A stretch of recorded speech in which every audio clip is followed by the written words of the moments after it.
जय गजानन. वृश्चिक राशीच्या जातकांनी जय गजानन.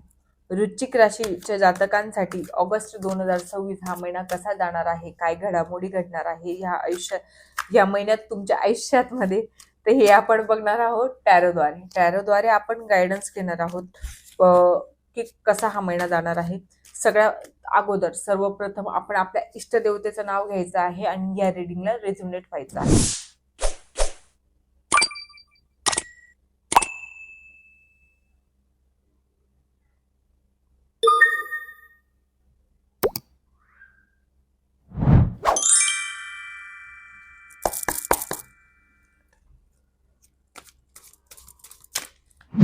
चला तर मग आता आपण सुरुवात करू की वृश्चिक राशीच्या जातकांसाठी ऑगस्ट 2026 हा महिना कसा जाणार आहे. मग ते सगळ्यात अगोदर आपण नेहमीच प्रमाणे जॉबवाल्यांसाठी बघून घेऊ की जॉबवाल्यांसाठी हा महिना कसा जाणार आहे, काय घडामोडी घडणार आहे. स्टेबिलिटीचा महिना आहे, पॉझिटिव्ह महिना आहे, माइंडसेट तुमचा खूप छान असणार आहे, फ्रुटफुल रिझल्ट तुम्हाला या महिन्यामध्ये मिळणार आहेत.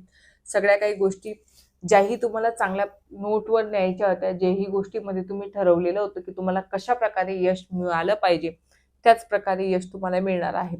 ज्या प्रकारे तुम्ही म्हणजे हार्डवर्क आतापर्यंत करत आलेले होते त्याला खूप छान फळ मिळणार आहे, खूप छान यश तुम्हाला मिळणार आहे. माइंडली तुम्ही खूप स्टेबल पर्सन आहात. डिटर्मिनंट राहून सगळे निगेटिव्ह पॉझिटिव्ह गोष्टींना तुम्ही बघणार आहात, सगळ्या गोष्टींना तुम्ही ओव्हरकम करणार आहात. या गोष्टीमध्ये काही शंकाच नाहीये की तुम्ही सगळे सिच्युएशन हँडल करू शकतात. तितकी कॅपेबिलिटी तुमच्यामध्ये आहे, तितकं कॅपेबल पर्सन तुम्ही आहात. So no doubt. तर छान आहे, पॉझिटिव्ह आहे, पॉझिटिव्हच घडणार आहे.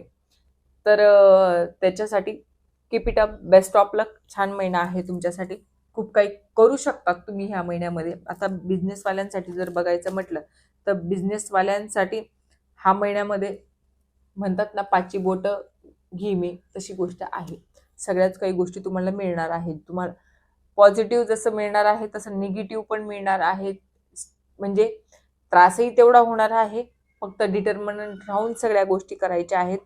पॉझिटिव्ह वेमध्ये विचार करून सगळ्या गोष्टी करायच्या आहेत. असं नाही की सगळं छान छान होत आहे, एक निगेटिव्ह गोष्ट आली म्हणजे तुम्ही लगेच डिस्टर्ब व्हाल, लगेच परेशान व्हाल, लगेच एन्झायटी, स्ट्रेस सगळं तुम्हाला येत राहील, असं नाही. फक्त जर निगेटिव्ह घडणार आहे हे आता तुम्हाला अगोदरच माहिती आहे ना, अगोदर तुम्हाला समजतंय, तर प्रत्येक गोष्टी जे प्रत्येक पाऊल टाकत असताना फुंकून पाऊल टाकायचं आहे. प्रत्येक गोष्ट करताना 10 वेळेस विचार करून करायचा आहे. फक्त हीच गोष्ट तुम्हाला लक्षात ठेवायची आहे. आणि जर त्या सगळ्या गोष्टी केल्या तर खूप छान महिना जाणार आहे. खूप छान गोष्टी तुमच्या सोबत घडणार आहेत, पॉझिटिव्ह गोष्टी तुमच्या सोबत घडणार आहेत. सो आता आपण परिवारासाठी बघून घेऊ की परिवारासाठी हा महिना कसा असणार आहे. परिवारासाठी इमॅच्युअरपणे तुम्ही डिसिजन घेतात. तुमच्या माइंडमध्ये जोही काही थॉट आला असेल, आता एक थॉट येतोय तर थोड्या वेळामध्ये दुसरा थॉट येतोय, अशा काही गोष्टी तुमच्या होत आहेत.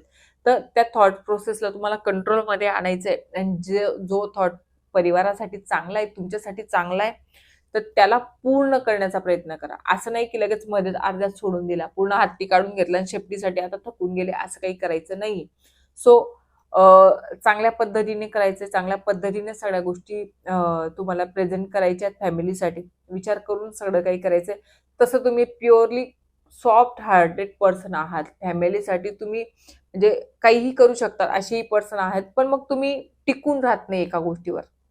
डिटर्मिनेशन नाहीये तुमच्यामध्ये. इमॅच्युअरपणे प्रत्येक गोष्टीचा डिसिजन घेतात तुम्ही. इमॅच्युअरपणे काही गोष्ट करतात. आता एक कराल तर थोड्या वेळाने दुसरेच तुमच्या मनामध्ये इच्छा निर्माण होती. तुमचा फ्रीडम तुम्हाला इतका गरजेचा आहे की त्याच्यापुढे तुम्हाला फॅमिलीही व्हॅल्युएबल वाटत नाही. ही पण गोष्ट तेवढीच खरी. चांगले आहात, फॅमिली चांगली आहे, सगळं काही चांगलं आहे, तर डिटर्मिनंट राहण्याची सवय करून घ्या. कुठलीही गोष्ट इमॅच्युअरपणे करण्याची जी सवय आहे, जे तुम्ही तुमच्या फ्रीडमसाठी काहीही करायला तयार होतात, त्या गोष्टीला थोडा ओव्हरकम करायचा. बाकी ओव्हरऑल महिना हा छानच जाईल. कपलच्या बाबतीमध्ये जर विचार करायचा असला तर कपलच्या बाबतीमध्ये चांगलाच महिना आहे, पॉझिटिव्ह महिना आहे, स्टेबिलिटी आहे. कपलच्या बाबतीमध्ये जे असं आहे की एक रिलेशनशिप तुमचं खूप छान आहे, तर तुम्ही लगेच दुसऱ्या रिलेशनशिपचा विचार करतात, तर ह्या गोष्टी थोड्याशा चुकीच्या आहेत ऍक्च्युअलमध्ये. बाकी जर तुम्ही तुमच्या रिलेशनवरच डिटर्मिनंट राहिलेत किंवा त्याच रिलेशनला तुम्ही जर खूप चांगल्या प्रकारे प्रेम दिलं, तुम्ही इन्व्हॉल्व झाले, तर सगळंच काही छान होईल, पॉझिटिव्ह होईल, छान होण्याची शक्यता आहे. पण मग गोष्ट अशी की आता तुमच्या मनामध्ये हा पर्सन असतो, थोड्या वेळामध्ये तो पर्सन असतो, असं काही तुमचं होतंय. एक रिलेशन ऑलरेडी स्टेबल आहे, छान आहे, युनिव्हर्सकडनं तुम्हाला चांगली गोष्ट मिळालेली आहे, पण मग तुम्हाला कधी ना कधी लगेच त्याच्या पुढे दुसरं काहीतरी करायचंय तुम्हाला. म्हणजे एक जे स्टेबल आहे त्याच्याकडे न बघता तुम्ही दुसरं काहीतरी करण्याचा प्रयत्न करतात. मॅरिड मध्ये पण जर असेल की तुमचं तुमचं पर्सन चांगला आहे ना, मग तुम्ही दुसरीकडे काही गोष्टी शोधायला जाण्याची तुम्हाला गरज नाही किंवा मनामध्ये नवीन काही थॉट्स आणण्याची पण गरज नाही.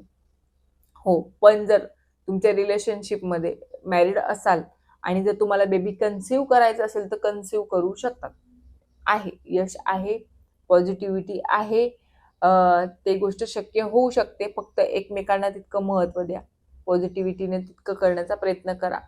जे अगोदरचं रिलेशन आहे ते स्टेबल आहे त्याचाच विचार करा, त्याच्यावरच फोकस करा, त्याच्यावरच पूर्ण लक्ष द्या. ही पण गोष्ट तेवढीच खरी. हेल्थच्या बाबतीमध्ये विचार करायचा म्हटला तर हेल्थच्या बाबतीमध्ये काहीतरी निगेटिव्ह थॉट्स असतील किंवा तुमच्यातल्या काही निगेटिव्ह सवयी असतील किंवा पैशांच्या मागे लागून लागून तुम्ही तुमची हेल्थ खराब केलेली, ही पण गोष्ट तेवढीच खरी आहे. की पैसे कमवण्याच्या नादात असेल किंवा म्हणजे लस्ट असेल तुम्हाला पैशांच्या बाबतीमध्ये, ही पण गोष्ट तेवढीच खरी. मी खरंच सांगते, एक तर तुम्हाला व्यसन असेल कुठलं ना कुठलं, काहीतरी व्यसन असेल, काहीतरी लस्ट असेल, पैशांच्या मागे तुम्ही एवढे धावताय की त्याच्यामुळे तुम्हाला तुमचं हेल्थकडेही लक्ष द्यायला वेळ नाही. तुम्ही तुमच्या हेल्थचाही चांगला विचार करत नाहीये की याच्याने तुमची हेल्थ खराब होईल. एखादं व्यसन करत असताना तुम्ही तुमच्या हेल्थचाही विचार करत नाही. त्याच्याने काय होत असेल की सगळे रिलेशन पण तुमचे खराब होत असतील. रिलेशनशिपसाठी सुद्धा हे चुकीचं घडत असेल जर तुम्ही हेल्थकडे दुर्लक्ष केलं किंवा पैसा पैसा पैसा करण्याच्या नादामध्ये. बघा, हेल्थ जर एक वेळशी गेली ना तर पैसा कितीही असला तुमच्याकडे तर तो कामी येत नाही. ही पण गोष्ट तेवढीच खरी आहे. सो हेल्थकडे लक्ष द्या. गायडन्स एकच आहे, पैसा पैसा पैसा अति करू नका. कुठलीही निगेटिव्ह सवयी तुम्हाला लागलेली असेल तर तिला सोडा. हेल्थ महत्वाची ठेवा सगळ्या गोष्टींपेक्षा. पण हेल्थ ऑलवेज फर्स्ट याच्यावर असली पाहिजे आपल्यासाठी. फर्स्ट प्रायोरिटी ही हेल्थ असली पाहिजे. आता ओव्हरऑल महिना बघायचा म्हटला तर ओव्हरऑल महिना थोडासा स्टकचाच आहे. सगळ्या काही गोष्टी छान आहेत, पॉझिटिव्ह आहे, मटेरियलिस्टिक गोष्टी तुमच्या आयुष्यामध्ये चांगल्या आहेत, पण मग काही गोष्टी पण अशा आहेत ज्या स्टक आहेत. आता पुढचं तुम्हाला मार्ग सुचत नाही असा पण महिना आहे की पुढे काय करायचं, एवढं आपण करून झालं आता, म्हणजे एकंदर तुम्ही थकल्यासारखी तुमची प्रोसेस झालेली आहे किंवा पुढचा मार्ग तुम्हाला आता कुठल्या गोष्टीच्या बाबतीत समजत नाही. जसं काही हेल्थच्या बाबतीमध्ये स्टकच महिना आहे ना, तुम्हाला पुढचं काही समजत नाहीये. रिलेशनशिप बाबतीमध्ये एक रिलेशन चांगलं असताना तुमच्या माइंडमध्ये दुसरं येतंय, कुठे ना कुठे ही तुमची माइंडली स्टक झालेली आहे तुम्ही, की पहिलं रिलेशन किती चांगलं आहे याचं व्हॅल्यू तुम्हाला कळत नाहीये. ही पण गोष्ट तेवढीच खरी. तर चांगल्या चांगलं आहे, सगळं काही बेस्ट आहे, निगेटिव्ह नाहीये. फक्त मग कधी कधी कधी असं असतं की आपल्या इगोच्यामुळे असेल, आपल्या काही सवयी असतील, निगेटिव्ह सवयींमुळे पण ह्या गोष्टी घडतात. तर पुढचं काही दिसत नाही तर थोडं थांबा, फिरून या, मेडिटेशन करा, मंत्र चॅन्टिंग करा, कुणाचा तरी सल्ला घ्या, परिवाराला वेळ द्या. तुमच्याकडे पैसा आहे तर त्या पैशाला चांगल्या वेमध्ये यूज करा, चांगल्या गोष्टींसाठी यूज करा, तुमच्या स्वतःसाठी यूज करा. निगेटिव्ह नाही पण चांगल्या गोष्टींसाठी, म्हणजे फिरून या, चांगलं ट्रीटमेंट घ्या, चांगलं खाऊन पिऊन घ्या, एन्जॉय करून घ्या. ह्या काही गोष्टींमध्ये तुम्हाला वेळ घालवायचा आहे ह्या महिन्यामध्ये. बाकी जर तुम्हाला रीडिंग रेझोनेट झाली असेल, गायडन्स तुम्हाला आवडलं असेल तर आपल्या चॅनलला लाईक, शेअर, सबस्क्राईब करायला विसरू नका. आणि हो, कमेंटमध्ये जय गजानन लिहायला विसरू नका. जय गजानन.